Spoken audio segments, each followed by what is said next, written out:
मत्ती अध्याय 9। फिर वह नाव पर चढ़कर पार गया और अपने नगर में आया, और कई लोग एक लकवे के मारे हुए को खाट पर रख कर उसके पास लाए।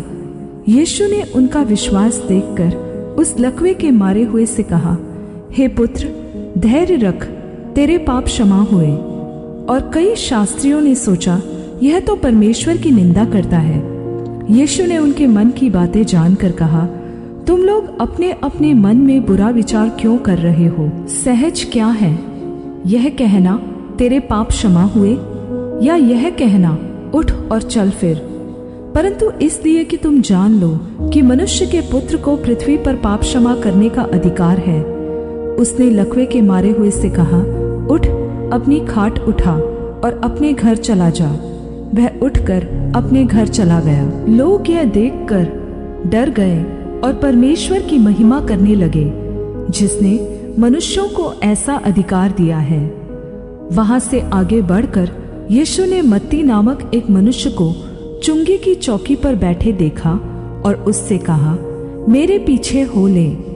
वह उठकर उसके पीछे हो लिया। और जब वह घर में भोजन करने के लिए बैठा तो बहुत सारे चुंगी लेने वाले और पापी आकर यीशु और उसके चेलों के साथ खाने बैठे। यह देखकर फरीसियों ने उसके चेलों से कहा, तुम्हारा गुरु चुंगी लेने वालों और पापियों के साथ क्यों खाता है? यह सुनकर यीशु ने उनसे कहा, वैद्य भले चंगों को नहीं परंतु बीमारों के लिए आवश्यक है। इसलिए तुम जाकर इसका अर्थ सीख लो कि मैं बलिदान नहीं परंतु दया चाहता हूँ, क्योंकि मैं धर्मियों को नहीं परंतु पापियों को बुलाने आया हूँ। तब यूहन्ना के चेलों ने उसके पास आकर कहा, क्या कारण है कि हम और फरीसी इतना उपवास करते हैं पर तेरे चेले उपवास नहीं करते? यीशु ने उनसे कहा, क्या बाराती जब तक दूल्हा उनके साथ है शोक कर सकते हैं? पर वे दिन आएंगे कि दूल्हा उनसे अलग किया जाएगा, उस समय वे उपवास करेंगे। नए कपड़े का पैबंद पुराने वस्त्र पर कोई नहीं लगाता, क्योंकि वह पैबंद वस्त्र से और कुछ खींच लेता है और वह अधिक फट जाता है। और नया दाखरस पुरानी मशकों में नहीं भरते हैं, क्योंकि ऐसा करने से मशकें फट जाती है और दाखरस बह जाता है और मशकें नाश हो जाती है। परंतु नया दाखरस नई मशकों में भरते हैं और वह दोनों बची रहती है।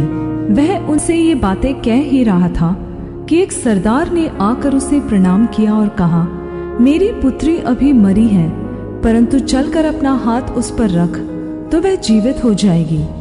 यीशु उठकर अपने चेलों समेत उसके पीछे हो लिया। और देखो, एक स्त्री ने जिसके 12 वर्ष से लहू बहता था उसके पीछे से आकर उसके वस्त्र के कोने को छू लिया, क्योंकि वह अपने मन में कहती थी, यदि मैं उसके वस्त्र ही को छू लूंगी तो चंगी हो जाऊंगी। यीशु ने मुड़कर उसे देखा और कहा, पुत्री, धैर्य रख, तेरे विश्वास ने तुझे चंगा किया है।